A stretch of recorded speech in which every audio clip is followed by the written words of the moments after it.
తిరిగి BCN news కి స్వాగతం. ప్రముఖ జ్యోతిష్యుడు వేణుస్వామి ఆయన భార్య సింగర్ వీణా శ్రీవాణి సంచలన వ్యాఖ్యలు చేశారు. తనను ప్రముఖ జర్నలిస్ట్ మూర్తి బెదిరిస్తున్నారని 2017లో మహా టీవీలో ఉన్నప్పుడు తన మీద దాడి చేయడం ప్రారంభించారన్నారు. తనను నాశనం చేయడానికి కూడా తీవ్రమైన ప్రయత్నాలు జరిగాయని, అప్పుడు తాను వాళ్లు అడిగిన డబ్బులు ఇవ్వలేదన్నారు. ఎంతో మందిని తాను కష్టాల నుంచి బాధల నుంచి బయటపడేలా చేశానన్నారు.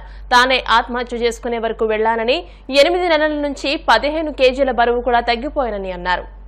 నన్ను జర్నలిస్టు మూర్తి గారు 2017లో మహా టీవీలో ఉన్నప్పుడు నా మీద దాడి చేయడం ప్రారంభించినారు. నన్ను మాక్సిమం నాశనం చేయడానికి తీవ్రమైనటువంటి ప్రయత్నాలు చేసినారు. అప్పుడు నేను వాళ్ళు అడిగినటువంటి డబ్బులు నేను ఇవ్వలేదు. ఇవ్వకపోవడం వల్ల చాలా రోజుల తర్వాత గత 8 నెలల నుండి తిరిగి నా మీద జర్నలిస్టు మూర్తి గారి ఆధ్వర్యంలో వాళ్ళ టీం ఆధ్వర్యంలో దాడులు ప్రారంభించడం జరిగింది.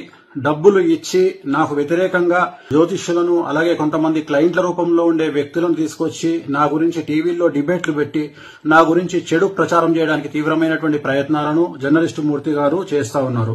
సో ఎంతో మంది కష్టాల బాధల నుండి తొలగించిన నాకు చివరికి నేనే ఒక ఆత్మహత్య చేసుకునేటువంటి మానసికమైన స్థైర్యాన్ని కోల్పోయిన స్థితికి నేను వెళ్లడం జరిగింది. చాలా చాలా చాలా చాలా గత 8 నెలల నుండి సుమారు 15 కేజీల బరువు తగ్గిపోవడం జరిగింది. జర్నలిస్ట్ అమర్ గారు, అతను తెలియని వాళ్ళు ఎవరు లేరు. వీరు సీనియర్ జర్నలిస్ట్ అమర్ గారు కాదండి, ఇతను జూనియర్. మూర్తి గారి అనుచరుడు. ఇతను TV5 మహా టీవీ అన్నిట్లోనూ పనిచేశాడు. ఇప్పుడు ఎక్కడ చేస్తున్నాడు ఒకటి తెలియదు. ఛానల్లో ఉన్నాడు. జర్నలిస్ట్ అన్నమాట. ఒక జ్యోతిష్కుడికి 5 కోట్లు ఇవ్వమని మమ్మల్ని వారం రోజుల నుంచి మాకు మనశ్శాంతి లేవు, నేను డల్ అయిపోతే ఇంట్లో వాళ్ళు డల్ అయిపోతారని ఎక్కడికి బలవంతంగా యాక్టివ్ గా ఉన్నాను. ఇద్దామంటే 5 కోట్లంటే మాట్లాడండి. నా బంగారం, నా కూతురు బంగారం కూడా అమ్మినా దాంట్లో 5% కూడా రాదండి. ఆఖరికి సూసైడ్ కూడా చేసేసుకుందాం అనుకున్నాను. కాకపోతే సూసైడ్ చేసుకుంటే వీళ్ళు ఎలా క్రియేట్ చేస్తారు తెలుసా? వేణుస్వామి మీద వచ్చిన వాటిని తట్టుకోలేక ఆత్మహత్య చేసుకున్న వీణా శ్రీవాణి అని వేసేస్తారు. నా చావు అలా వృధాగా పోకూడదు. ఈ ఆడియో బయటకు లీక్ అయిన తర్వాత మాకు ఎలాగో థ్రెట్ ఉంటుంది. వాళ్ళు మమ్మల్ని ఎలాగో చంపేస్తారు. ఆ చంపేసేదేదో వీళ్ళు ఇలాంటి వాళ్ళు అని బయట పెట్టి ఇంకెవరు మా వల్ల ఒక ఇద్దరైనా సరే ఈ బ్లాక్ మెయిల్స్ దీంట్లోంచి, ఇది ఇండైరెక్ట్ మర్డర్ అండి. ఇండైరెక్ట్ మర్డర్ తెలుసా? 5 కోట్లు కట్టలేక పరువు కోసము చచ్చిపోతే ఎవరండి బాధ్యులు? దీంట్లో నాకు విచిత్రమైన విషయం ఏంటంటే, ప్రేమ గారు అంత డీసెంట్ జర్నలిస్ట్, ఒక ఆడపిల్ల అమరు చెప్తున్నాడు చూడండి, దాంట్లో ప్రేమకు కూడా వాటా ఉంది. రాంబాబు గారు, TV5 రాంబాబు గారు ప్రతిరోజు నాకు మెసేజ్ పెడతాడు, ఆయనకు కూడా వాటా ఉంది, ఇంకెవరెవరికో వాటాలు ఉన్నాయి అని చెప్తుంటే నా ఫ్యూజులు ఎగిరిపోయాయండి. పెట్టుకోండి, ఇంకేమన్నా పెట్టుకోండి, మేము ఇంకా ఏమీ చెయ్యలేము. ఇది మా మరణ వాంగ్మూలం అనుకోండి, ఏమన్నా అనుకోండి. వీళ్ళు మానసికంగా కూడా, వీళ్ళకి ఎన్ని ఫేక్ అకౌంట్లు ఉన్నాయో తెలియదు గాని, నేను మొన్న జర్నలిస్టుల మీద పెట్టిన వీడియో కింద ఎన్ని ఫేక్ మెసేజ్లు, ఒక 100 వాళ్ళు ఫేక్ పెడితే ఒరిజినల్ వాళ్ళైనా కొంచెం అవుతారు కదండి, వాళ్ళు కూడా పెడతారు. మెసేజ్లతో కూడా నన్ను హింసించేశారు. అసలు నేను ఎప్పుడు నా మ్యూజిక్ వరల్డ్ నుంచి బయటికి రావడం మీరు ఎప్పుడైనా చూసారా? ఎందుకు వచ్చారో అని అడుగుతున్నారు. ఇప్పుడు ఆడియో అర్థమైందా? మా దగ్గర ఇంకా చాలా సాక్ష్యాలున్నాయి. మా మనిషి కిలారు రాజేష్ అనే వ్యక్తి జూబ్లీ హిల్స్ క్లబ్ లో పెట్టిన మీటింగ్ అది. మా దగ్గర ఇంకా సాక్ష్యాలున్నాయి. ఆయన సెక్రటరీ జూబ్లీ హిల్స్ క్లబ్ కి, అక్కడ పెట్టిన మీటింగ్, అక్కడికి వెళ్ళింది నా పర్సన్. ఇంకా మా దగ్గర చాలా సాక్ష్యాలున్నాయి. అప్పటి వరకు మమ్మల్ని బతకనిస్తే మేము ఇంకా బయట పెడతాం. ఈ వీడియో చూసిన తర్వాత మాకు జర్నలిస్టులే సపోర్ట్ చేస్తారా, బ్రాహ్మణ సంఘాలే సపోర్ట్ చేస్తాయా, చదువుకున్న వాళ్ళు సపోర్ట్ చేస్తారా, పోలీసులు సపోర్ట్ చేస్తారా, లాయర్లు సపోర్ట్ చేస్తారా?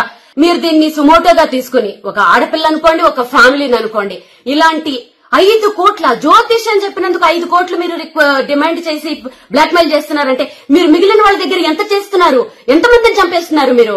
మేము చచ్చిపోయినా పర్వాలేదు, ఈ కేసును ఎవరైనా సుమోటోగా తీసుకుని మమ్మల్ని కాపాడితే మేము నెక్స్ట్ వీక్ కూడా బయట పెడతాం, లేదంటే ఇదే మా ఆఖరి వీడియో అనుకుందాం.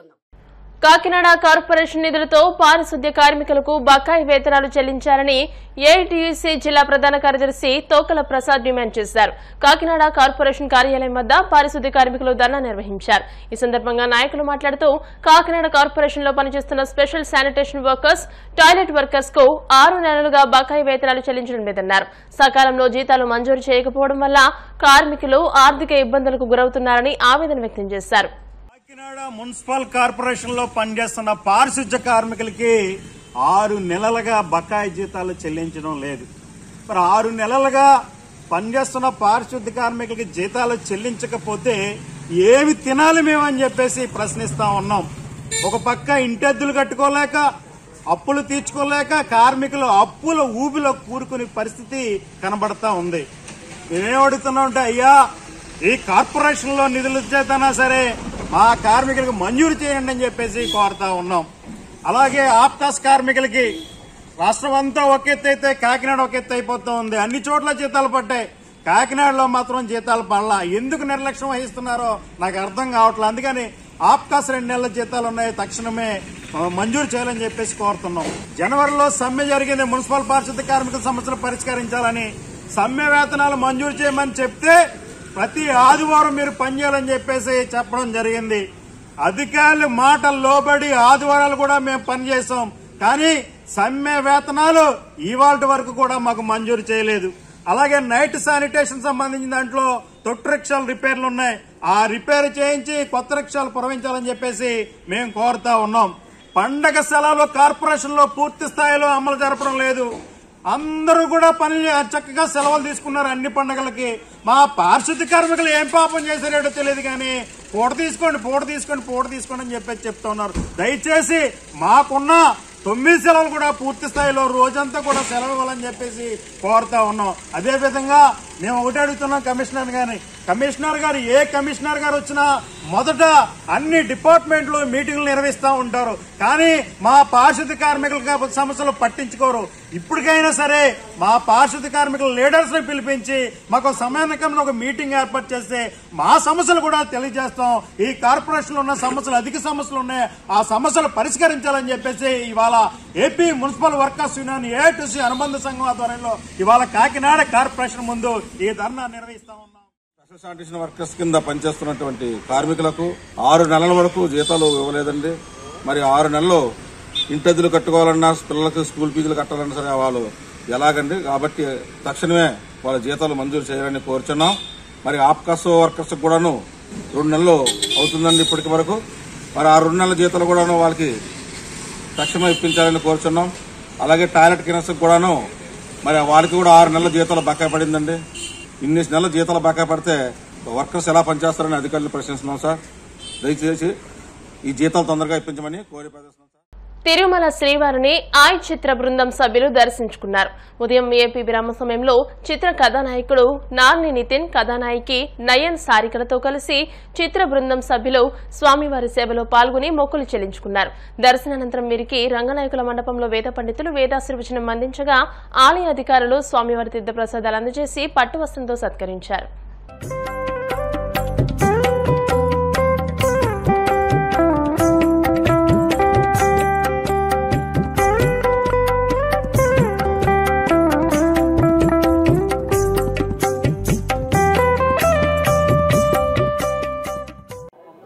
స్వామిని దర్శించుకోవడం జరిగింది. వెరీ హ్యాపీ అండి. మా సినిమా బాగా ఆడుతుంది బయట. Very happy. దేవుడికి కూడా చాలా రుణపడిపోయి ఉంటాను, ఎందుకంటే ఫస్ట్ సినిమా మ్యాడ్ హిట్ అయినప్పుడు కూడా ఇక్కడికే వచ్చాను, ఇప్పుడు ఆ సినిమా హిట్కి కూడా ఇక్కడికే వచ్చాను. ఇక పైన ఏ సినిమాకైనా ఇక్కడికే వద్దామని మొక్కుంటున్నాను. మ్యాడ్ 2 జరుగుతుందండి. సో మ్యాడ్ 2 కూడా తొందరలో ఈ సంవత్సరం చూస్తారు మీరంతా. నేను చాలా హ్యాపీగా ఉన్నాను. ఐ సక్సెస్ అయింది అందుకు తిరుపతి బాలాజీ వెంకటేశ్వర స్వామి టెంపుల్కి.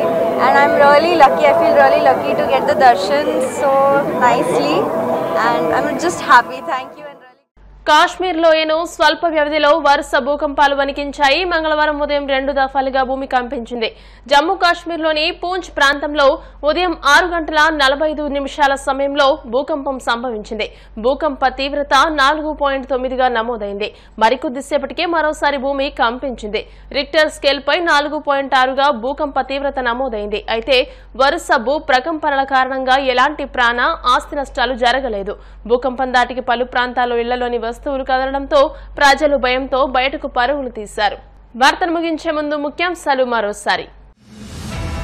సోమశిల జలాశయం వద్ద దెబ్బతిన్న ఆఫ్రాను పరిశీలించిన ముఖ్యమంత్రి చంద్రబాబు. మరమ్మతులు చేయాల్సిన తీరును సీఎంకు వివరించిన అధికారులు. పాలకొల్లులో ఘనంగా అద్దెపల్లి 125వ జయంతోత్సవ వేడుకలు. అద్దెపల్లి చిత్రపటానికి పూలమాలలు వేసి నివాళులర్పించిన మంత్రి నిమ్మల.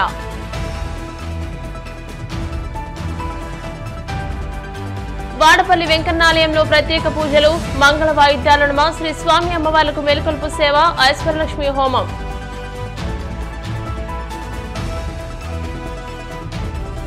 తిరుమల శ్రీవారిని దర్శించుకున్న ఆయ్ చిత్ర బృందం సభ్యులు, ఆలయ మర్యాదలతో స్వాగతం పలికిన అధికారులు.